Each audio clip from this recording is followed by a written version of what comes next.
ஓம் சைராம், ஜெய் சைராம்.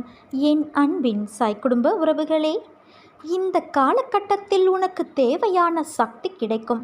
நீ எல்லாவற்றையும் சரி செய்ய போகிறாய். உனக்கு பிரச்சனையாக இருந்தவைகள் எல்லாம் ஒவ்வொன்றாக சரியாகும். என் நாமத்தை தொடர்ந்து உச்சரித்து கொண்டு இரு. நீ வேண்டியபடி உனக்காக சில பிரச்சனைகளை சரி செய்து வைத்துள்ளேன். நேர்மறை எண்ணங்களோடு முயன்று நீ அனைத்தையும் சரி செய்து உன் மதிப்பை உயர்த்தப் போகிறாய். இழந்த உன் மதிப்பை நீ மீண்டும் பெறுவாய். என் துணை உனக்கு உண்டு என் குழந்தையே. நீ மீண்டு எழும் அற்புதமான காலம் இது. மனதில் ஏதேதோ கோரிக்கைகளை வைத்துக்கொண்டு என்னை நீ ஆராதிக்கின்றாய். அந்த கோரிக்கைகளின் நன்மை தீமைகள் என்ன என்பது உனக்கு தெரியாதல்லவா? நிறைவேற வேண்டும் என்ற ஆவல் மட்டுமே உன்னிடம் இருக்கிறது.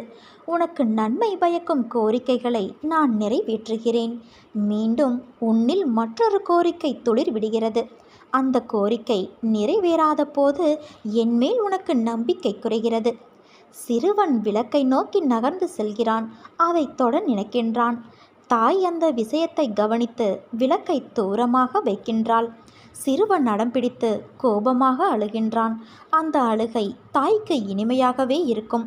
உனக்கு நிறைவேறாத கோரிக்கைகளின் விஷயத்தில் கூட நான் தாய் போன்றவனே. தாய் குழந்தையை அரவணைத்து ஸ்தனத்தை தருகிறாள். அவ்விதமாக நான் உன்னை நேசிக்கின்றேன்.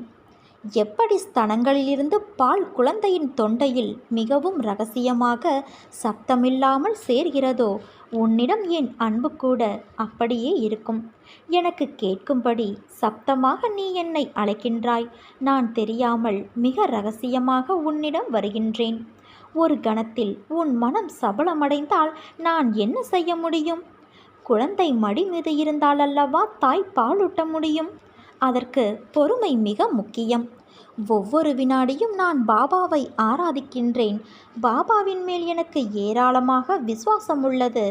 பாபாவின் பூஜைகளை தினந்தோறும் செய்கின்றேன். இருந்த போதிலும் துக்கமும் கஷ்டங்களும் வராமல் இருப்பது இல்லை.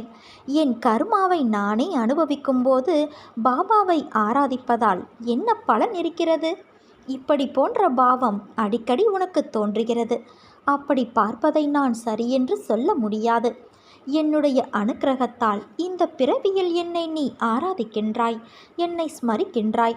அப்படி என்னை ஸ்மரிக்கும் அவகாசம் உனக்கு கிடைத்ததே ஒரு யோகம். நீ இப்பிறவிக்கு சாட்சி. நான் உன் பூர்வ ஜென்மங்கள் அனைத்திற்கும் சாட்சி. உன் கடந்த பிறவிகள் தீவினைகளால் நிறைந்து கருமராசிகள் குன்றுகளாக சேர்ந்து இருப்பதால் அவற்றை நான் குறையும்படி செய்ய வேண்டுமல்லவா?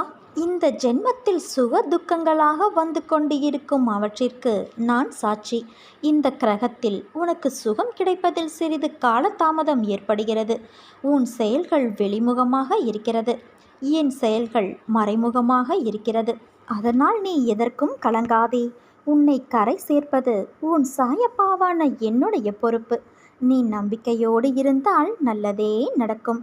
சாயிருக்க பயமேன்.